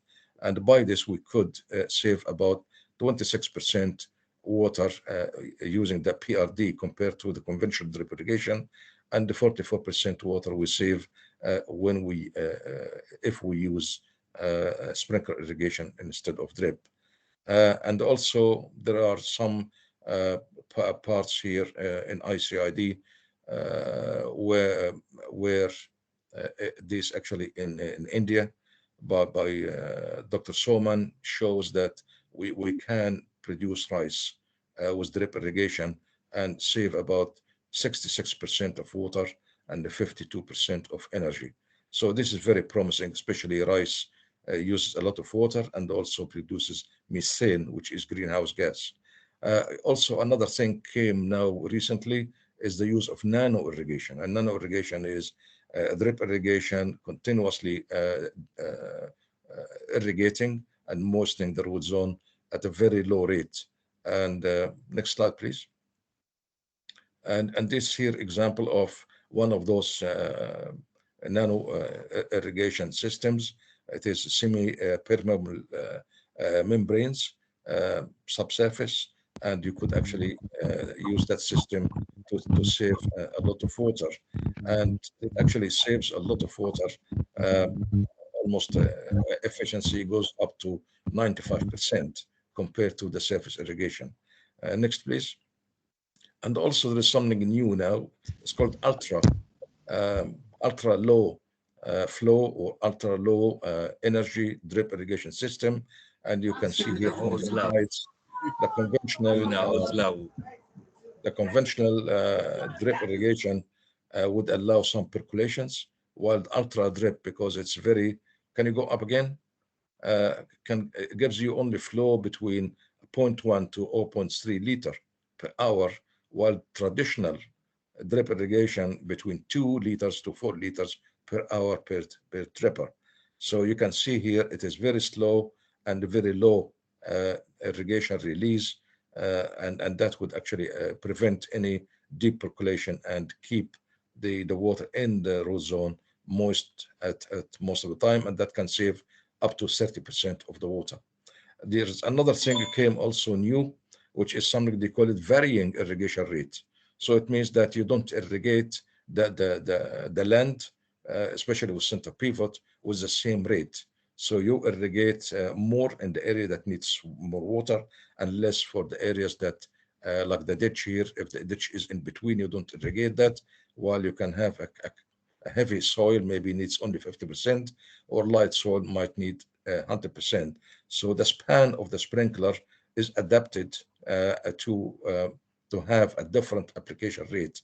And next slide will show you the one here on the top left. You can see here different rates coming from the span of the center pivot, and also the one at the bottom shows that some sprinklers are in operation while the others are not on the same span. So you can control the speed and the zone that receiving water from that.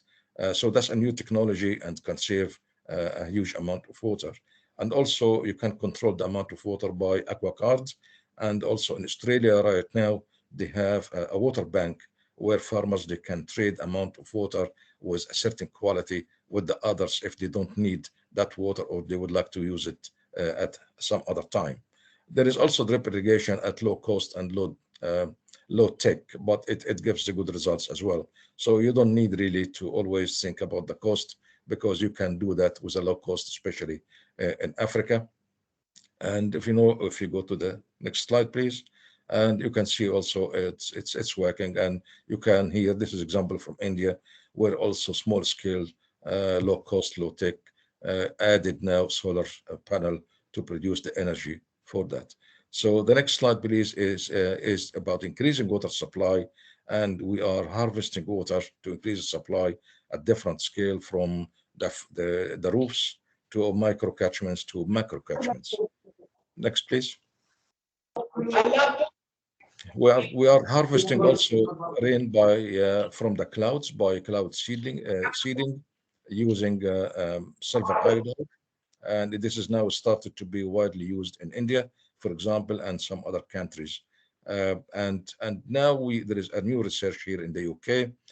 It is now actually, instead of using those silver iodide and chemicals for cloud seeding, they use now electric charge, to apply electric charge to the clouds with drones, and then you can actually allow that to rain without really having to use chemicals. And this is really a good invention.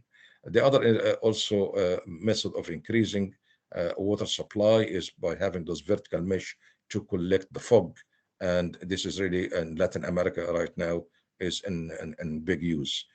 We tried also in a small experiment with a PhD student here, is to collect the dew water by having those certain films that will collect the water and actually collect that in the reservoir. So it is also one of the condensing water. The other thing now is appearing new, is that you can have the air actually. We condense the water in the air, and there is now one unit developed by the Czech Technical University, and it is exposed now in Dubai Expo, and actually can produce 800 liters per day if the relative humidity is greater or equal to 6%, and it can produce less, of course, if the relative humidity is less than 15%. And it is really a very promising way that you can do that. And if you look at the next slide, that it shows here where actually they drop the top left corner, where they drop those units, and it is covered by solar panel, and it will produce water. Go up still. Yeah, still stop here at that slide. No, go up. Yeah, here. So you stop here for a bit, and here you have this unit that actually takes the air and gets the water from the relative humidity of that air, and that can be actually used for drinking water if some minerals added and something to add for the taste, and also they mix that water with green algae.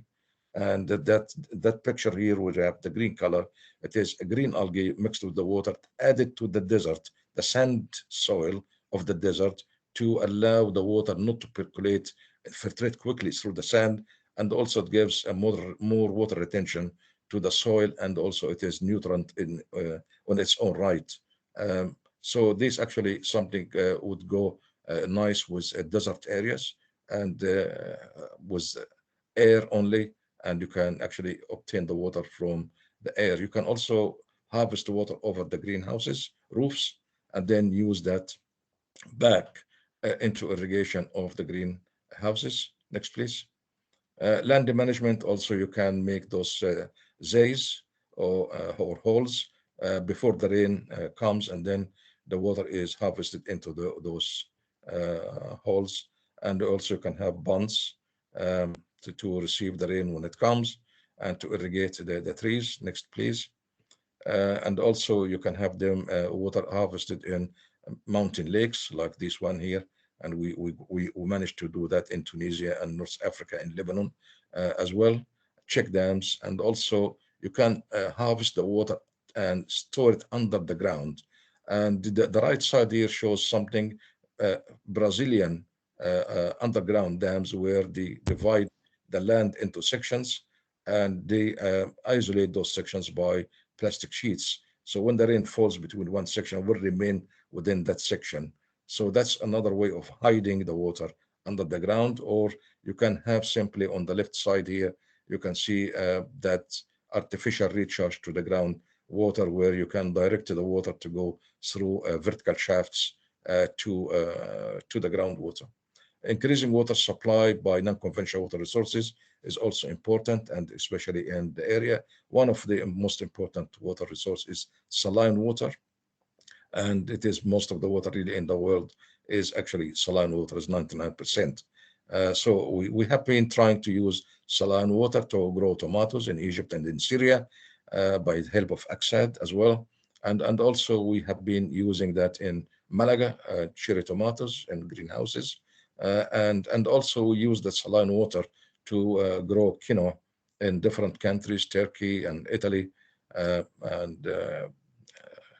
Next, please. So that's Turkey and then Italy, and we use that also in Morocco and in other countries. And UK also, we tried that here because sometimes we get droughts.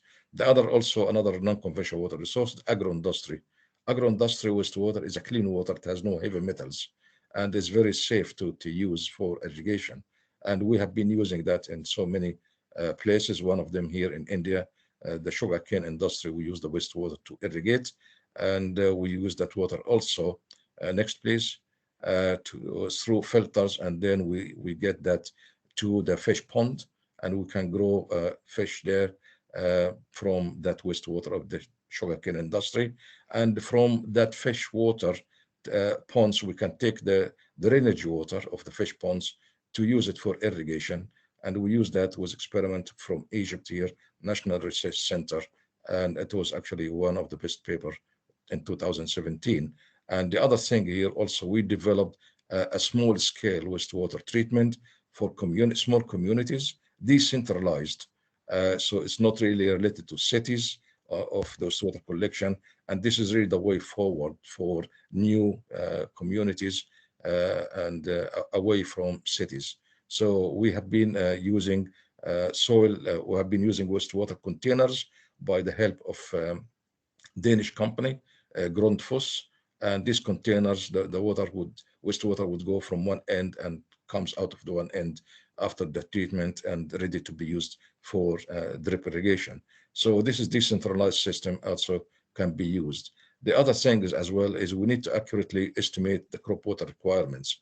And for that reason, we have been moving away from the Class A pan as a way to estimate the crop water requirements. And also we have been moving away from the crop water requirements calculated by the Penman-Monteith modified. And we started to, this is the equation used by Penman-Monteith most of the world. And we started to try to see if we can measure these actually crop water requirements by instruments and like scintillometers and Cosmos. And from the scintillometers, we could see from the graph above. Can you go above? Can you go the slide before? Yeah.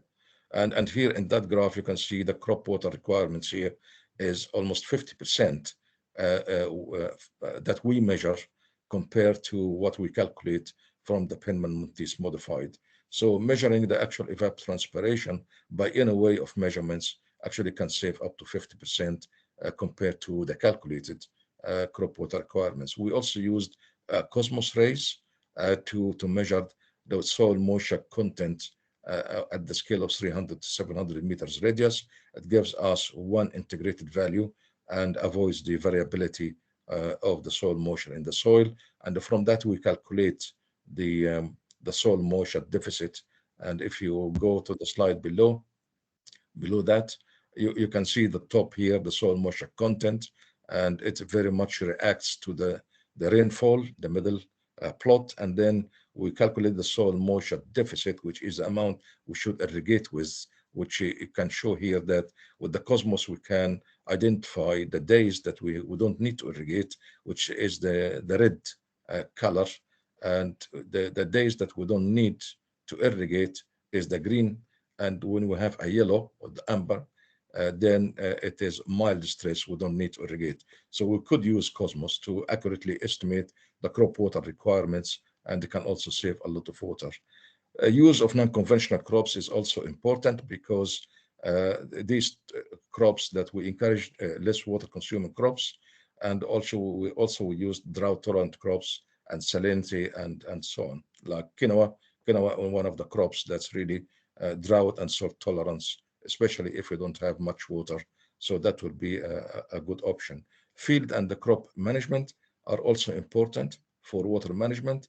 And here we have suitable tillage is needed, or conservative tillage, mulching, leveling, plowing crop residues, manure application, amendments, weed control, precise input, monitoring systems, agro-environment. We need to have, can you go up, please? You are going too fast, yeah.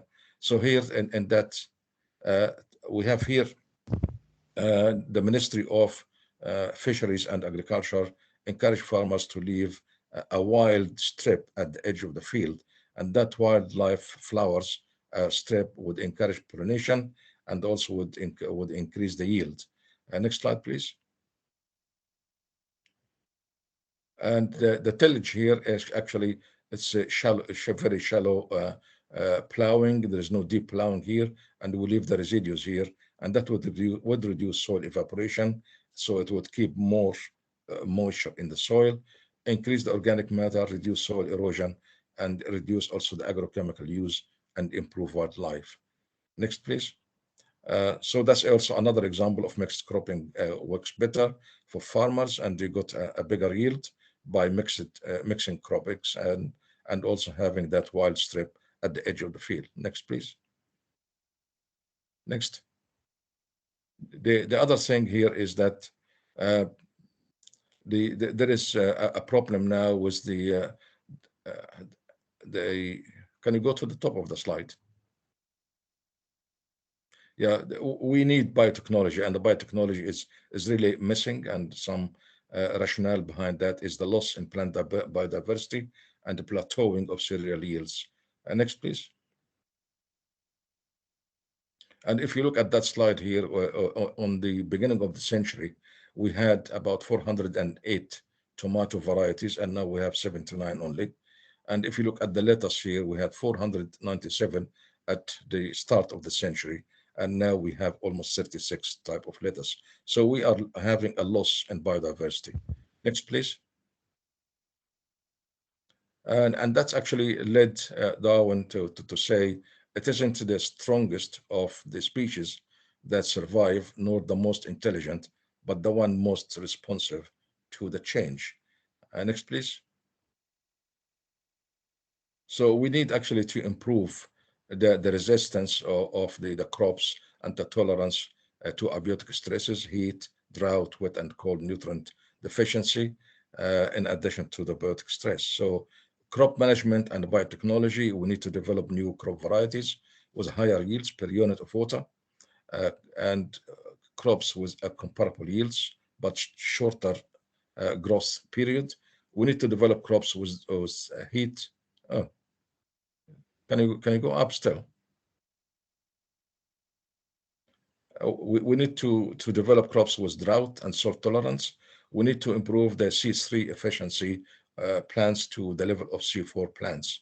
And we need to develop new varieties with deeper and wider rooting system, higher photosynthesis efficiencies, weatherproof, shorter growing season, crops that do not need replanting. Next, please.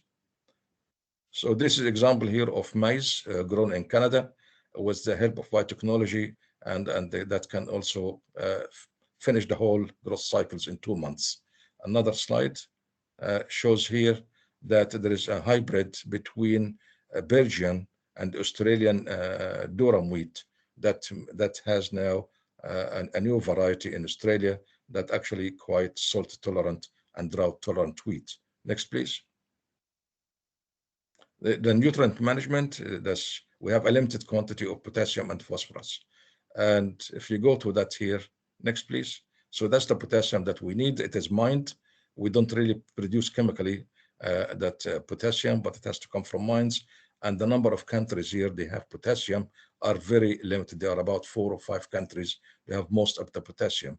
And if you go to the phosphorus, next, please. And the phosphorus is also, they have very few countries, they have the phosphorus. And this is something we cannot manufacture. This is something we actually get it from under the ground, from mines. And we have to be careful here not to run out of potassium or phosphorus. Nitrogen, we can produce that in industry. And we have a lot of factories that produce nitrogen, but we cannot really have factories producing potassium or phosphorus. So what we need to do to help with that is we need to recycle the crop residues, drainage water, wastewater. We need to minimize the input of potassium and phosphorus. We need the biotechnology here, and in Rosa Method Station, go up please. And here UK Rosa Method Station, we have wheat experiments are conducted to produce a variety able to fix nitrogen as legumes by symbiotic biological infixation. Next, please. And that's the last slide, I think. So we have so many options really and approaches to deal with the issue of water and food security, but we need to select the right switches for our environment. Next, please. And I would like to thank you and apology for the IT issue. Thank you very much.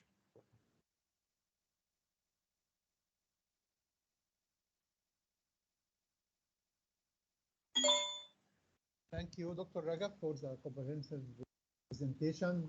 I think we need more time to hear from you and to learn more.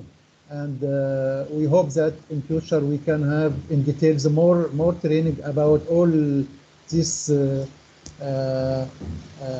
how we can face these great challenges. You mentioned how we can manage water, available water, how we can look to increase availability, to look for conventional and non-conventional, how we can manage soil, water, and the crops. So I would like to thank you again, Dr. Ragab, for the limitation of the time. Now we can, before to end, to close the session, maybe I would like to invite all of you to open your cam just to take just a screenshot. Please, Dr. Ragab, stop sharing. I'm not sharing. It's you. It's you sharing okay. now. I'm not yes. sharing. Sorry. Sorry. Just. It didn't work.